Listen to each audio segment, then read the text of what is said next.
again with us, Agnes and Stella. So Stella, what are we going to learn today? Today we are going to learn something new about fluid dynamics. Okay, I see.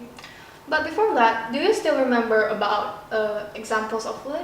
Of course, the example of fluids are air, water, oil, and etc. Right? Right. So Stella, over here, I have two pieces of paper. Can you take a guess what will happen if I blow in between these two papers? I think the paper will get closer to each other. Okay, let's take a look.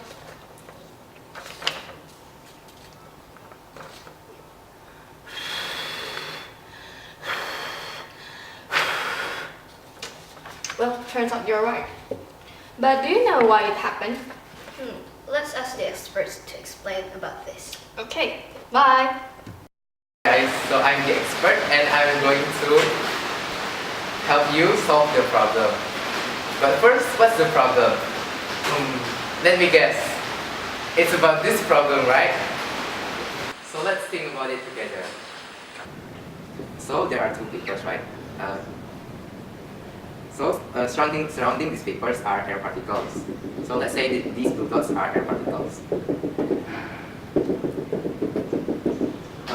Why when we hold the papers are at rest and they don't move at all? And this is because there is pressure from the air particles towards the paper. And this will cause the paper to stay at rest. Let's say this is section A and this is section B. The pressure in section A will be the same as the air pressure in section B, which will cause the papers to be at rest. That's why the air pressure in section A versus the air pressure in section B. Okay, so what will happen if we blow between the two papers? As we know, there are air particles surrounding the papers, right? These are the air particles. And if we blow between these two papers, the air particles will move according to the direction we blow. So the air particles will go here, and the pressure in section B will become very low than section A. This will cause the air pressure in section A to be greater than in section B. And so this will cause the papers to become closer to each other, just like in the experiment that we have done. So from our experiment, we can conclude that the velocity at section A is lower than the velocity at section B.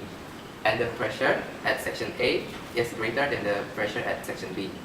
So the relation between these two equations is called as the Bernoulli's law.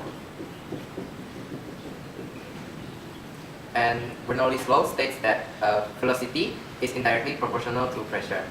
And that's what the experiment is all about. It is about Bernoulli's law, and it shows that the greater the velocity, the lower the pressure, and the higher the pressure, the lower the velocity.